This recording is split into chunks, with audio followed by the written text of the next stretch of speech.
1. So what's going on, Brianna? Nothing. It's intermission. Last show.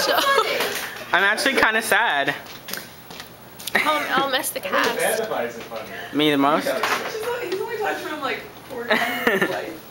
And he thought it was him, so he took out his contacts in the last show so that he wouldn't see if it was actually him, because it makes him nervous when he knows when people are sick. No, more so when someone that I hardly know but came anyways. So what's happening? On the crowd! What? What? Are you nuts? Well, they're disposable. What did you do? What did you do? He took out his lenses. Okay, I'll go talk to Michelle. I'm taking a video because I like to do that backstage. What are we doing after the show? Hi, Michelle. What are we doing after the show? Oh, we're all coming back to my house where we could have gone in the pool, but it's crappy weather, so we're not. We're gonna get smashed? Not you, you're a minor. I don't serve alcohol to minors. Well, sometimes.